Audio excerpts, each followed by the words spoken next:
박현경 기자의 인사이드 아메리카. 네, 살면서 수술을 피할 수 있다면 행운이겠죠. 하지만 나이가 들수록 수술할 확률은 점점 높아지고 있는데요. 오늘은 이 수술 환자와 관련된 소식을 전해드리도록 하겠습니다.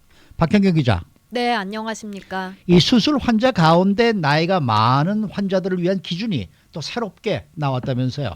네, 미 외과학회는 오늘 나이 든 환자들의 수술 결과를 더 좋게 하기 위한 새 기준 30가지를 발표하고 이를 전국 병원들에서 따라줄 것을 제시했습니다. 네. 지금까지 이런 기준의 가이드라인이 없었던 건 아닙니다. 있었습니다. 하지만 지금까지 가이드라인은 너무 평범했다고 예일대의 로젠달 박사는 밝혔습니다.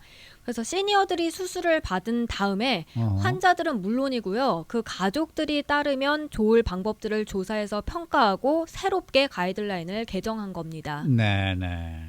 그 새 가이드라인을 만들게 된 이유는 따로 있다면서요? 네, 고령화 시대가 되면서 이제 큰 수술을 받는 그런 시니어 환자들이 급증한 데 따른 겁니다. 현재 진행되는 전체 수술의 40% 이상이 이 시니어들 환자를 대상으로 하고 있고요. 네. 특히 노인 인구가 더더욱 많아지면서 그 비율은 앞으로 더 커질 것으로 전망됐습니다. 그렇기 때문에 노인이 돼서 특히 수술 중에서도 큰 수술을 받게 될 경우 어떻게 하면 그 수술 후 경과를 최대로 좋게 끌어낼 수 있을까 고민한 결과입니다. 네. 그러니까 아무래도 노인들이 수술을 받게 되면은 그만큼 위험도 크고 또 치유되기도 힘들고 그러니까 새로운 가이드라인이 나온 것 같은 이런 느낌이 드네요. 네, 맞습니다. 물론 이제 시니어들 가운데서도 대수술을 견딜 만큼 강한 분들 많이 계십니다. 네. 하지만 대체적으로 나이가 들면 젊을 때 또는 중장년층 때보다 회복이 더딘 게 사실이죠. 그렇겠죠. 네. 예를 들어서 조금만 이제 침대에 누워 있어도 금방 근육량이 급격하게 줄어들고요. 합병증도 더욱 쉽게 생겨난다는 지적입니다. 회복이 안 돼서 네. 좀 나쁜 결과를 만든 분들도 계시다고 그러더라고요. 그렇죠. 네. AP통신에 따르면 집에서 생활하는 노년층 15%, 특히 80대의 경우엔 3분의 1이 상당히 천천히 움직이고 활동량도 거의 없어서 노쇠함에 따라 합병증에 걸릴 확률 등 위험이 높은 것으로 나타났습니다. 그래서 모든 수술 환자가 그렇긴 합니다만 특히 나이 든 수술 환자는 더더욱 수술이 잘 되는 것도 뭐 당연히 중요하겠지만 수술 후의 관리가 매우 그렇겠죠. 중요하다는 지적입니다. 맞습니다. 그러면 이 노령의 그 수술자들이 수술 후에 더 관리를 잘할 수 있도록 어떤 내용이 새 가이드라인에 담긴 거예요? 네, 크게 보면 이제 팀을 이뤄서 하는 케어를 제공하고요. 또 환자와 의료진 사이에 보다 소통을 더 잘한다는 내용이 담겼습니다. 넘어지는 등 낙상 사고를 당할 위험 또는 뭐 치매에 걸릴 가능성 등 몸이 약해서 치유가 더뎌질 수 있는 부분에 대해서 먼저 평가를 받고요. 네. 그 평가 결과에 따라서 병원에서는 수술 후의 계획까지 다 세워야 합니다. 또 수술 후에 노인들을 위한 병실을 제공하는데요. 이 병실은 좀 더 특별합니다. 미끄럼 방지 바닥에다가 이제 낮과 밤을 뚜렷이 알 수 있는 창문이 나 있는 등 다른 병실과 좀 다르게 꾸며지는 거죠. 네. 뿐만 아니라 장기 기억과 인지 능력을 손상시키지 않도록 최대한 고려하고요. 그리고 수술 후에 움직임 그리고 활동을 유지하고 아니면 뭐 안경, 보청기 같은 걸 다시 사용할 수 있도록 하는 내용도 가이드라인에 포함됐고요. 노인들에게는 좀 위험한 약 같은 거에 있어서도 약을 대신할 수 있는 방법 같은 것도 이 가이드라인에 담겼습니다. 이건 네. 좋은 것 같아요. 네. 그렇죠. 그래서 실제로 이 새로운 가이드라인을 만들 때 시험한 결과 좀 달라진 경험을 할 수 있었다 그런 얘기가 나와요.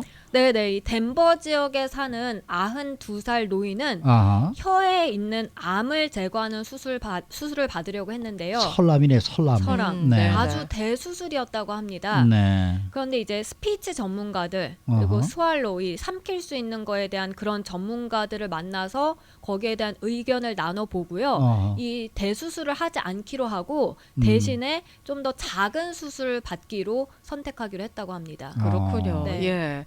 그리고 저희가 뭐 앞서 헤드라인에서도 전해드렸었는데 참 재밌는 거 하나가 네. 수술을 앞둔 환자에게 좀 편안한 음악을 들려주면 그게 신경 안정제를 먹거나 주입하는 것보다 훨씬 더 좋은 효과가 난다. 이런 연구 결과가 나왔다면서요? 네네. 오늘 BBC 방송이 보도한 내용인데요. 이 펜실베니아 의대 연구진이 조사해서 영국 의학 저널에 발표한 걸 바탕으로 한 보도였습니다. 네. 연구진은 수술을 위해서 부분 마취를 받는 환자들을 대상으로 영국 음악 밴드 마르코니 유니언의 노래 이 웨이트리스트, 그러니까 무중력이라는 제목의 노래를 들려줬는데요. 네. 이 노래 먼저 함께 들어보시겠습니다.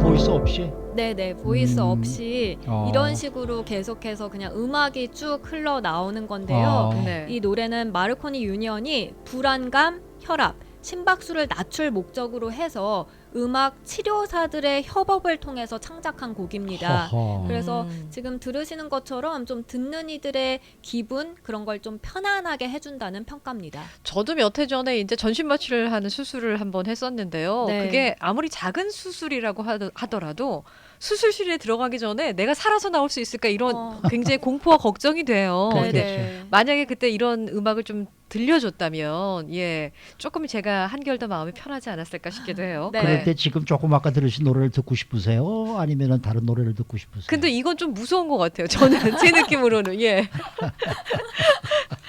그런데 이 노래를 들은 환자 그룹이 정말 안정을 취했다 이런 얘기입니까? 네네, 그렇습니다. 어. 안정을 취했는데 그 수준이 음. 안정제를 먹은 것과 같은 수준이었다는 겁니다. 어. 연구진에 따르면 이 헤드폰을 통해서 3분 동안 이 노래를 들은 환자 그룹의 불안감은 진정제, 미다졸람을 복용한 환자 그룹과 비슷한 수준으로 경감한 것으로 나타났습니다. 그래서 수술을 앞둔 환자들이 불안감을 느끼게 되면요. 네. 체내에서 스트레스 호르몬이 생성된다고 합니다. 그래서 회복을 지연시킬 수 있습니다. 그런데 이렇게 회복을 지연시킬 수 있는 불안감을 음악을 통해서 없앤다는 겁니다. 그렇군요. 그러면은 신경 안정제를 투여를 하는 것보다 음악을 듣는 게 이제 수술 결과나 이런 거에도 훨씬 더 도움이 된다는 거예요? 네, 맞습니다. 이 신경 안정제가 처방이 될 수 있겠지만 음악은 신경 안정제와는 달리 사실상 부작용이 없지 않습니까? 네. 그래서 그런 부분이 장점으로 꼽히고요. 여기에 더해서 또 비싸지도 않죠. 실제로 펜실베니아 의대 마취학과의 비나그라프 교수는 음악은 뇌에서 정서를 담당하는 부분, 보상 시스템, 쾌락 전달 경로를 활성화시켜서 편안한 기분을 갖게 할 수 있다고 설명했는데요. 다만 이번 연구에서 좀 아쉬운 부분도 연구진들이 전했습니다. 실험 참가자들이 스스로 음악을 선택할 수 있었다면 더 좋았을 것이다. 거봐요. 맞아요. 네. 저 같은 경우에 약간 그 네. 공포를 조장하는 약간 느낌을 좀 받았었는데 네. 수술하기 앞서서 이제 네, 마취과 네. 전문의들이 들어와서 이 네. 환자 자기가 이제 담당하는 그 환자하고 또 이야기를 나누잖아요. 그렇죠. 그때 많이 이제 너버스가 돼 있는 환자들한테는 노래를 들려주겠다라고 얘기를 하면 네. 그 어떤 약보다 더 좋을 것 원하는 같아요. 음악을, 네, 네. 네. 그리고 또 이제 노이즈 캔슬링 기능을 갖춘 헤드폰을 꼈다고 했는데 네. 이 같은 헤드폰 때문에 대화하기가 좀 어려웠다 이런 아. 반응을 보이기도 했고요. 그러면서 다른 음악을 들려주고 이를 들려주는 방식을 달리 한다면 효과 역시 달라질 것인지 그것은 알아보지 못했는데 그 부분에 대해선 좀 궁금하다고 연구진은 덧붙였습니다. 한국 분들은 우황청심환 드시잖아요. 네. 근데 수술하기 전에는 절대 그런 걸 복용을 할 수가 없잖아요. 못 먹게 합니까? 그럼요. 완전 어. 공복이어야 돼요. 그날 아. 전날부터. 예. 네. 그래서 저는 굉장히 떨렸던 기억이 나는데 이거 좋은 것 같아요. 네. 네. 예. 특히 이제 어린 아이들은 되게 무서워하잖아요. 아. 그런 아이들이 원하는 음악을 좀 들어서 마음을 안정시킬 수 있다면 뭐 결과도 좋지 않겠습니까? 네, 맞습니다. 엄마곰 아빠곰 같은 노래. 네. 근데 제 아는 친지분 한 분은 그 암으로 돌아가셨는데 돌아가시기 전에 그런 얘기를 하시더라고요. 내가 이럴 줄 알았으면은 암 치료를 받지 말 걸. 그러니까 그 굉장히 그 항암 치료가 좀 힘들고 사람을 독하죠. 굉장히 피폐하게 하죠. 그렇게 만드는 네. 모양이더라고요. 네. 이럴 줄 알았으면 차라리 그걸 안 받았을 걸 이렇게 얘기를 하시는 분들이 계시더라고요. 그 네. 일부 의사들도 뭐 음. 물론 이제 초기 암이어서 완전히 거의 완치가 되는 예후가 좋은 암 같은 경우는 당연히 수술을 해야겠지만 치료를 네. 받아야겠지만 이제 말기 정도 가서 손을 써도 조금 회복이 어려운 경우에는 수술을 하지 말자, 치료를 네. 받지 말자라는 쪽으로 가시는 분들도 계시더라고요. 의사 네, 선생님들도. 예. 아까 말씀하신 그 혀에 설암으로 수술 받는 분이 92살이라면서요. 네. 그 92살 되신 분이 수술 받아서 몇 년을 더 사신다고 그걸 받으시는 게 좋겠어요. 차라리 안 받고 편하게 사시는 게 낫지. 저는 그런 생각이 좀 들기도 해요. 네. 그러니까 이거는 뭐 본인에 딸린 거고 또 가족끼리 그렇죠. 또 함께 모여서 결정을 하셔야 될 그런 상황이긴 하지만은 무조건 수술해야 되겠다라는 거는 또 그렇게 바람직하지 않지 않을까 하는 생각이 들기도 합니다만은 의사분들은 또 절대로 반대더라고요. 아유 수술하셔야죠. 아니 살짝 가능성이 있는데 왜 수술 안 받으십니까? 이렇게 얘기하시는 분도 있고 그러니까 참 그 뭐 케이스마다 다들 이제 이 결정을 내리시는 이제 그 판단에 따라서 네. 가야 되지 않을까 이런 생각은 드는데 어쨌든 이 가이드라인은 새로 나온 게 상당히 좀 이해가 되는 그런 네. 가이드라인인 것 같네요. 그리고 꼭 노령뿐만이 아니라 좀 전 연령대에 있어서도 좀 적용을 시키면은 약간 수술이나 이렇게 질병에 있으신 분들이 회복을 하시거나 치료를 받는데 좀 도움이 되지 않을까 싶어요. 글쎄요. 네. 네, 수고 많으셨습니다. 네, 고맙습니다. 박현경 기자였습니다.